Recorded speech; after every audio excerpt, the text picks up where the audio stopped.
Friends, this is Preeti and welcome to my channel study easy. मैं इस channel के माध्यम से लूसेंट बुक को कवर करने की कोशिश की हूँ। लूसेंट क्या है ना कि हर एक कॉम्पिटिशन के लिए जैसे कि ज़रूरी होता है, पर क्या होता है कि हम लोग हमेशा पढ़ते हैं और इसको भूल जाते हैं। तो मैं उसी समस्याओं को दूर करने के लिए मैंने एक छोटा सा कोशिश किया है। मे बी कि ये आपको अच्छा लगे, और जब आप लोग इस पूरे वीडियो को देखोगे तो आप लोगों को ये खुद ही रियलाइज़ हो जाएगा कि क्योंकि जो लूसेंट क्या है ना कि जब आप एक पूरी कॉन्सेप्ट के साथ अपने माइंड में रखना शुरू करते हो तो आपका जो कॉन्सेप्ट है जब क्लियर हो जाता है तो हम लोग भले ही थोड़े समय के लिए वो भूल जाते हैं, लेकिन जैसे ही हमें अगर ऑप्शन अगर दे दिया जाए तो हमारे माइंड में वो क्या होता है कि आने लगता है। ठीक है, तो चलिए हम उसी चीज़ को क्या करते हैं, थोड़ा सा ट्राई करते हैं। ठीक है, तो सबसे पहले मैंने लूसेंट में जो स्टार्ट किया है वो भारतीय पॉलिटी को किया है, और फिर धीरे धीरे करके मैं पूरे वीडियो को आपके साथ शेयर करूँगी और पूरा लूसेंट कवर करने की कोशिश करूँगी। ठीक है, तो चलिए ज़्यादा टाइम वेस्ट हम लोग नहीं करते हैं और हम लोग शुरू हो जाते हैं। तो सबसे पहले क्या है, भारतीय संविधान। ठीक है, भारतीय संविधान में क्या है कि विकास का संक्षिप्त इतिहास।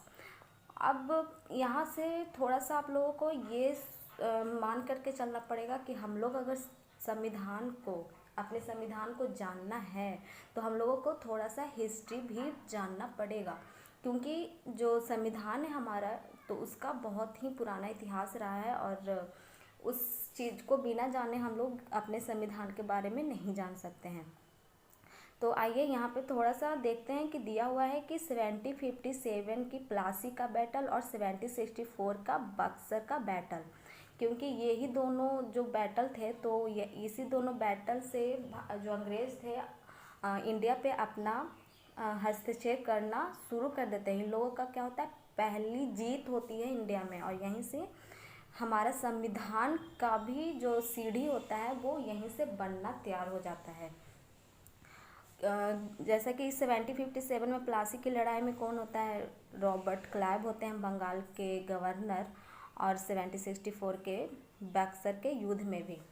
तो ये दोनों बंगाल के नवाबों के साथ होता है, और बंगाल के नवाब जो है हार जाते हैं और फिर वहाँ पे अंग्रेज अपना स्वामित्व जमा लेते हैं, और यहीं से शुरू हो जाता है हमारे संविधान की सीढ़ियाँ धीरे धीरे कैसे तैयार होने लगती हैं और बनने लगती हैं।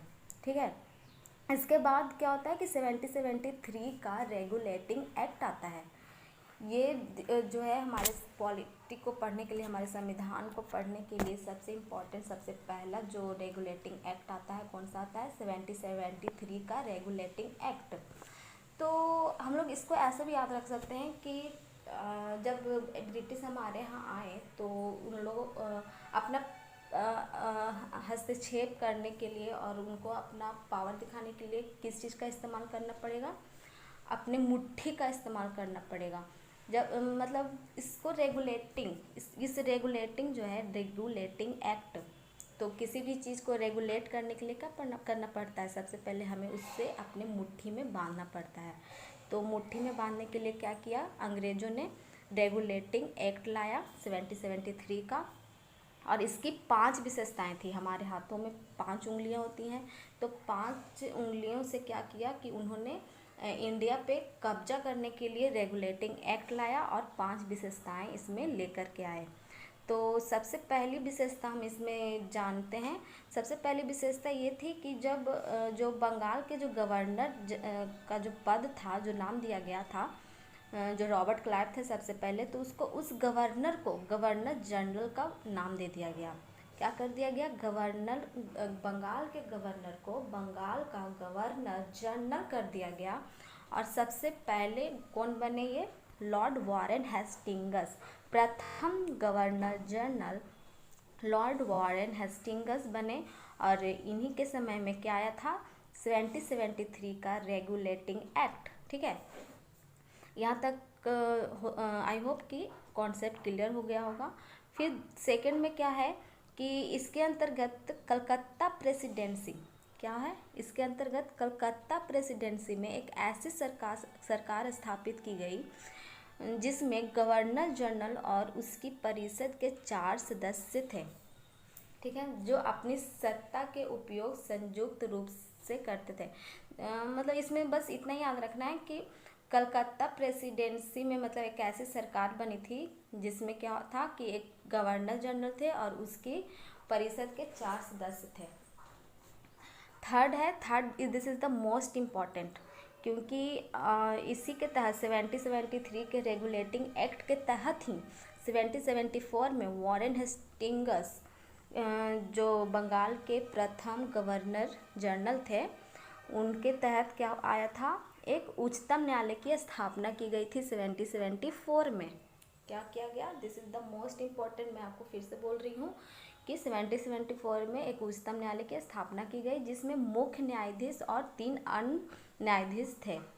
जैसा कि अभी भी होता है कि एक जो होते हैं मुख्य न्यायाधीश होते हैं और बाकी उनके न्यायाधीश होते हैं।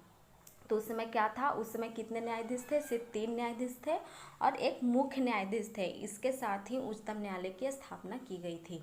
ठीक है, और प्रथम मुख्य न्यायाधीश कौन हो गए, सर एलिजा इम्पे और बाकी ये 3 सदस्य का नाम दिया हुआ है, जो मे भी मुझे नहीं लगता कि इतना आपको इम्पोर्टेंट होगा याद करने के लिए, लेकिन आप लोग चाहें तो फिर भी देख सकते हैं। ठीक है, चौथा फिर इसका क्या विशेषताएं थी कि इसके तहत कंपनी के जो कर्मचारी को क्या हुआ कि निजी व्यापार करने और भारतीय लोगों से उपहार व रिश्वत लेना प्रतिबंधित कर दिया गया। And this is important. देखिए यहाँ पे जो येलो से जो सारा जो चीज़ किया हुआ है ना, वो काफ़ी इम्पॉर्टेंट है। ये आप लोग देख लें, ये देखिए यहाँ पे मैं भी यहाँ पे कर देती हूँ अंडरलाइन।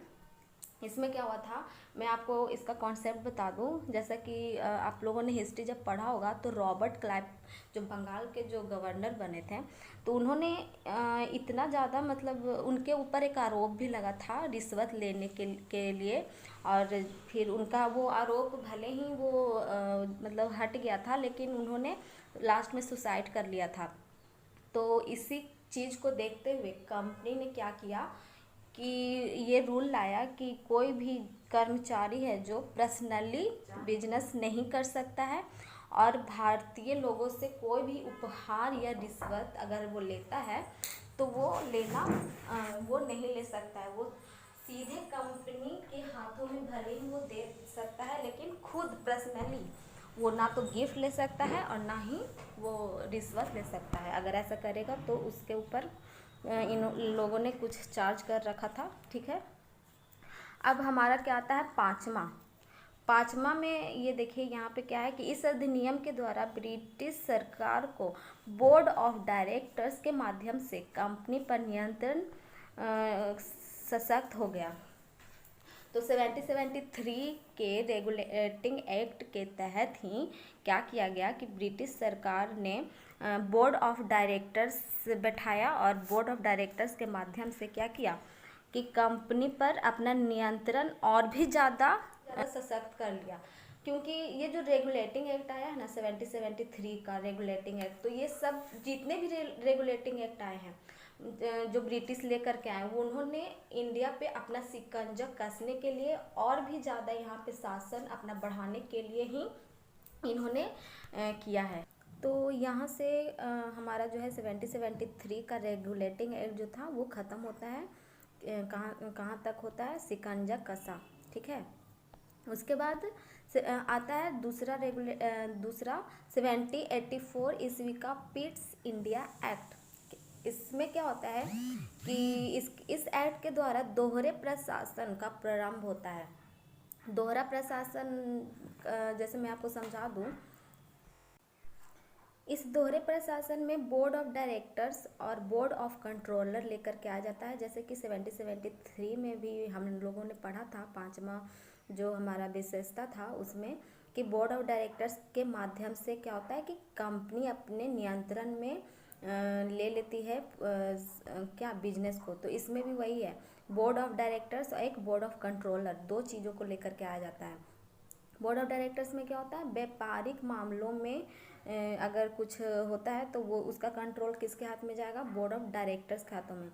अब जैसे कि इसको याद रखने में आप लोग को कोई परेशानी नहीं होनी चाहिए, क्योंकि डायरेक्टर्स अगर हम किसी चीज़ का कोई डायरेक्टर होता है, हम लोग कोई बिजनेस करते हैं तो जो पैसा लगाने वाला होता है तो वो कौन होता है, डायरेक्टर होते हैं। तो यहाँ पे उस कॉन्सेप्ट को लेकर के यहाँ पे आप लोग याद कर सकते हैं कि बिजनेस के मामलों का कुछ भी अगर देख रेख करना हो या सुनवाई करना हो तो कौन करेगा? डायरेक्टर करेगा, क्योंकि उन लोगों ने कंपनी में पैसा लगाया है, बोर्ड ऑफ डायरेक्टर्स। और फिर दूसरा में क्या है? Board of controller. अब कंट्रोल कौन करेगा? तो किस चीज़ का कंट्रोल? इंडिया पे अपना कंट्रोल कौन करेगा?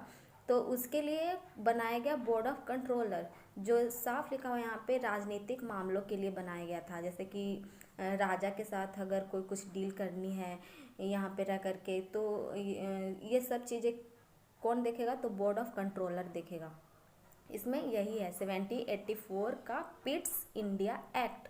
क्या है? पिट्स इंडिया एक्ट है, याद रखिएगा। इसमें सिर्फ एक ही कॉन्सेप्ट है कि इसमें दोहरा प्रशासन लाया गया था, बोर्ड ऑफ डायरेक्टर्स बने जिसके तहत, और फिर दूसरा क्या बना? Board of controller.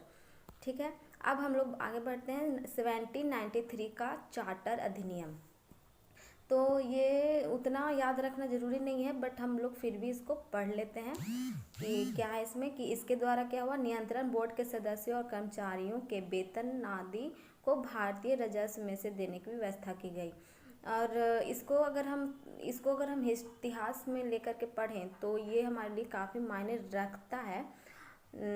तो इसको बारे में हम लोग थोड़ा सा जान लेते हैं कि क्या बोल रहा है। इसका बोलना ये था कि ऐसे तो हम लोग सभी जानते हैं कि जो ब्रिटिश थे यहाँ पे जो रह रहे थे, चाहे वो यहाँ पे कुछ भी करते थे तो यहाँ के ही खर्चे यहाँ के बदौलत से ही करते थे, इंडिया के पैसों से ही करते थे। तो ये जो 1793 का जो चार्टर अधिनियम लाया गया था वो इसी के लिए लाया गया था कि जो ऊपर जो बोर्ड ऑफ डायरेक्टर्स और बोर्ड ऑफ कंट्रोलर बने थे, तो उसमें जितने भी कर्मचारी जो काम कर रहे थे तो उसका जो वेतन होगा तो वो कहाँ से दिया जाएगा? इन भारतीय राजस्व से दिया जाएगा। फिर आपका क्या आता है कि 1813 में चार्टर अधिनियम आता है। ये आपके लिए इम्पोर्टेंट थोड़ा रखता है, तो इसके ऊपर हम लोग थोड़ा विशेष ध्यान देंगे। 1813 ईस्वी के चार्टर अधिनियम को बस इस तरह से कॉन्सेप्ट में रख सकते हैं कि पहले क्या किया कि यहाँ के इंडियन लोगों को क्या किया कि व्यापार करने से मना कर दिया और अपना कॉम्पिटिटर कम कर लिया। जाहिर सी बात है कि यहाँ के लोग जब बिजनेस करना बंद कर देंगे तो ब्रिटिश वालों के लिए इजी हो जाएगा यहाँ के मार्केट में मूव करना।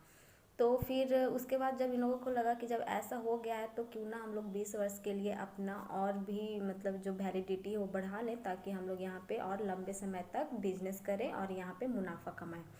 वो काम कर लिया, ठीक है।